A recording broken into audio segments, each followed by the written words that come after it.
Hello दोस्तों। तो कैसे हो आप सब? उम्मीद करता हूँ शायद सब ठीक हो गए। तो दोस्तों, अपनी चल रही है राजस्थान कला एवं संस्कृति की सीरीज़, जिसमें अभी तक अपने कुछ चैप्टर कंप्लीट हो चुके हैं। आज का अपना चैप्टर है राजस्थान के लोकनाट्य। तो आज अपन इसमें राजस्थान के लोकनाट्य जो भी हैं उनके बारे में पढ़ेंगे। ठीक है, तो बिना टाइम वेस्ट किए अपनी क्लास शुरू करते हैं। चलो, तो दोस्तों ये है अपना आज का चैप्टर राजस्थान के लोकनाट्य। ठीक है, तो शुरू करते हैं। सबसे पहले अपन पढ़ते हैं ख्याल। ख्याल क्या होती है? इसमें पौराणिक एवं ऐतिहासिक कहानियों पर अभिनय किया जाता है। ख्याल में इसमें संगीत पक्ष पर अधिक ध्यान दिया जाता है। ठीक है, सूत्रधार की बात करें तो हलकारा इसके सूत्रधार हैं। अब सबसे फर्स्ट देखते हैं इसमें कुचामणी ख्याल। काफ़ी बार एग्जाम में क्वेश्चन आ चुका है कुचामणी ख्याल के बारे में, तो इसको ही सबसे पहले पढ़ते हैं। ठीक है, कुचामणी ख्याल। प्रवर्तक की बात करें तो प्रवर्तक कौन है? लच्छीराम है इसके। और मुख्य कलाकार कौन है? अपने उगमराज हैं। मुख्य कहानियाँ की बात करें तो इससे संबंधित कौन कौन सी हैं? राव रिडमल है, मीरा मंगल है और चांद नीलगिरी है। ठीक है, तो ये जो ख्याल के जो प्रवर्तक हैं, कलाकार हैं और जो कहानियाँ हैं ना, ये सभी अच्छे से पढ़ना है इनको, क्योंकि एग्जाम में क्वेश्चन यहीं से बन सकता है। या तो प्रवर्तक पूछ सकता है आपसे, या कलाकार पूछ सकता है कि मुख्य कलाकार कौन है इसका, या फिर कहानियों से पूछ सकता है कि कहानियाँ इस पर कौन कौन सी की जाती हैं। ठीक है, आगे अपन विशेषताएं की बात करते हैं। तो इससे में विशेषताएं कौन कौन सी? इसमें महिलाएं भाग नहीं लेती हैं। महिला पात्रों की जो भूमिका होती है वो भी पुरुष ही करते हैं। ठीक है, यह ओपेरा संगीत की भांति होती है। लोकगीतों की इसमें प्रधानता होती है। वाद्यंत्र की बात करें तो वाद्यंत्र कौन कौन सी उपयोग में लिए जाते हैं? ढोलक, शहनाई और सारंगी, ये 3 वाद्यंत्र इसमें उपयोग में लिए जाते हैं। भाषा सरल एवं सुस्पष्ट होती है। विषय की बात करें तो सामाजिक व्यंग पर आधारित होते हैं ये। ठीक है, यह हो गया अपना कुचामणी ख्याल। आगे बात करते हैं जयपुरी कलाकार। गुणीजन खाना के कलाकार इसके प्रमुख खिलाड़ी थे। ठीक है, जयपुरी ख्याल में महिलाएं भी भाग लेती हैं। इस ख्याल में नए प्रयोग किए जाते हैं। ठीक है, मुख्य कहानियाँ की बात करें जयपुरी ख्याल की तो जोगी जोगन, कानू गुजनी, मियाँ बीबू, पठान, रसीली तमबोलन, ये इसकी सभी प्रमुख कहानियाँ हैं। ठीक है, आगे बात करते हैं हेला ख्याल की। मुख्य प्रेरक की बात करें तो शायर हेला इसके मुख्य प्रेरक थे। प्रमुख विशेषता की बात करें तो हेला देना, यानी लंबी टेर में आवाज़ देना, इसे हेला देना बोलते हैं। ये इसकी विशेषता है। क्षेत्र की बात करें तो लालसोट, दौसा व सवाई माधोपुर में यह किया जाता है, यानी इस क्षेत्र में ये प्रसिद्ध है। ठीक है, आगे बात करें तो मुख्य वाद्यंत्र कौन कौन से यूज में लिया जाते हैं? बम, नगाड़ा और नौबत, ये इसके वाद्यंत्र हैं। ठीक है, क्षेत्र बता दिया है, वाद्यंत्र बता दिए हैं, विशेषता बता दी है और प्रेरक बता दिया है। सब हाईलाइट करते चलना, याद करना अच्छे से। ठीक है, आगे बात करते हैं शेखावटी ख्याल की। मुख्य केंद्र की बात करें तो चिड़ावा है, चिड़ावी ख्याल भी कहते हैं इसे। प्रवर्तक की बात करें तो नानूराम हैं और शिष्य इनके मुख्य कलाकार कौन है? दुलिया राणा। दुलिया राणा इसके मुख्य कलाकार हैं जो नानूराम के शिष्य थे। ठीक है, विशेषताएं की बात करें तो प्रभावी पद संचालन होता है और संप्रेषणीय शैली में भाषा व मुद्रा में गीत गायन किए जाते हैं इसमें, ये इसकी विशेषता होगी। वाद्यंत्र की बात करें तो अपन इसमें वाद्यंत्र कौन कौन से उपयोग में लिए जाते हैं? हारमोनियम, सारंगी, शहनाई, बांसुरी, नक्कारा व ढोलक, ये सभी वाद्यंत्र इसमें उपयोग में लिए जाते हैं। ठीक है, कहानियाँ की बात करें तो इसमें कहानियाँ कौन कौन सी आती हैं? हीर रांझा, हरीशचंद्र, जयदेव कलाली, ढोला, मखण है ये मरवण, अल्लादेव, यानी स्वरचित ख्याल है। ये सभी, इन सभी ख्यालों का, कहानियों का इसमें लिया जाता है।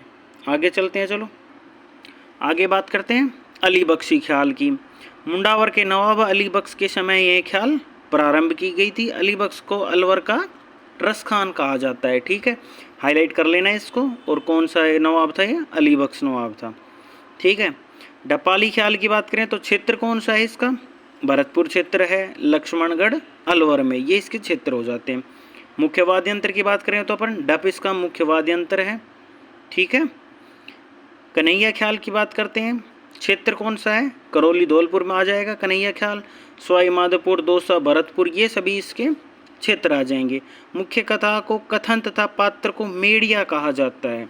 ये फैक्ट याद रखना कि मुख्य कथा को तो क्या कहते हैं, कहन कहते हैं, तथा पात्र को मेड़िया कहा जाता है। ठीक है, ये हो गया अपना कन्हैया ख्याल। अगली बात करते हैं भेंट के दंगल, धौलपुर के बाड़ी और बसेड़ी क्षेत्र में है ये। अगला तुर्रा कलंगी ख्याल, काफ़ी बार एग्जाम में आ चुका है, ये हाईलाइट कर लेना, इंपॉर्टेंट डालने, अच्छे से रिवीजन करना। 400 वर्ष पूर्व आरंभ हुआ था ये। प्रवर्तक की बात करें तो तुकनगिरी यानी तुर्रा को किसका रूप माना गया है, शिव का। और शाह अली यानी कलंगी यानी पार्वती, कलंगी को पार्वती का रूप माना गया है।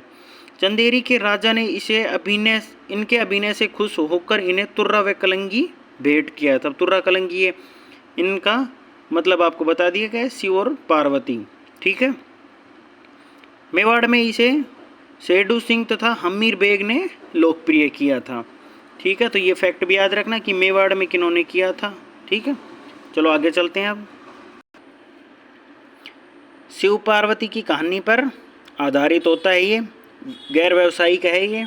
ठीक है, भगवान शिव के पक्ष में झंडे का रंग भगवा व पार्वती के पक्ष में झंडे का रंग हरा होता है, ये भी याद रखना। इसमें दोनों पक्ष आपस में प्रतिस्पर्धात्मक संवाद बोलते हैं, जिन्हें बोल गम्मत या फिर दंगल कहते हैं। ठीक है, वाद्य अंतर की बात करें तो चंग वाद्य अंतर का इसमें उपयोग किया जाता है। क्षेत्र की बात करें तो गोसुंडा, चित्तौड़गढ़, निम्बाहेड़ा, नीमच MP में है जो अभी, ये इसका प्रमुख क्षेत्र है। 20 फीट ऊंचा रंगमंच जिस पर सजावट की जाती है, इसकी विशेषता है ये। मुख्य कलाकार की बात करें तो चेतराम, ओकार सिंह, हमीद बेग, ताराचंद, जयदयाल सोनी, ये इसके प्रमुख मुख्य कलाकार हैं। ठीक है, कलाकारों को याद रखना, कलाकारों के क्वेश्चन ज़्यादातर पूछे जाते हैं, तो इन्हें थोड़ा अच्छे से याद रखना।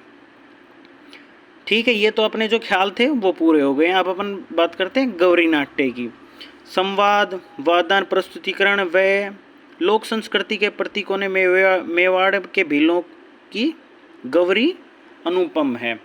ठीक है, धार्मिक लोकनाट्य जो शिव भस्मासुर की कहानी पर आधारित होते हैं, इसमें किए जाते हैं। रक्षाबंधन के अगले दिन भादवा कृष्ण एकम को खेड़ा देवी से भोपा गौरी मंचन की अनुमति लेता है। ठीक है, इसके पश्चात पात्रों के वस्त्र बनते हैं। पात्र मंदिरों में धोख देकर नवलाखा देवी देवताओं, 64 योगिनी व 52 भैरव जी का स्मरण करते हैं। ठीक है, आगे चलते हैं। आगे क्या बताया है, गौरी 1.25 महीने लगभग 40 दिन तक खेली जाती है। इस अवधि में शराब, मांस व हरी सब्जी का निषेध होता है। गौरी का मुख्य पात्र बुढ़िया कहलाता है, भस्मासुर का जप। ठीक है, राया क्या होती है, स्त्री रूप में पार्वती व विष्णु का प्रतीक होती हैं, राय बुढ़िया कहते हैं इसे। जामट्या क्या होती है, जामट्या लोक भाषा में कविता पाठ किया करता है, ये पात्र बता रखे हैं उसके। ठीक है, क्या क्या कौन कौन होते हैं। खड़खड़ैया इसे दोहराते हुए जोकर का कार्य करता है, तथा बुढ़िया खड़कैया के संवाद में पूरक बनता है। गौरी नाट्य में केवल पुरुष ही भाग लेते हैं। प्रमुख खेल की बात करें तो गणपति, भमरिया, बेआवड़ा, मीना, जोगी, कानगुजरी, जोगी माता व शेर के खेल, खाड़ुलिया, भूत, लाखा, बंजारा, नटनी आदि, ये इसके प्रमुख खेल हैं।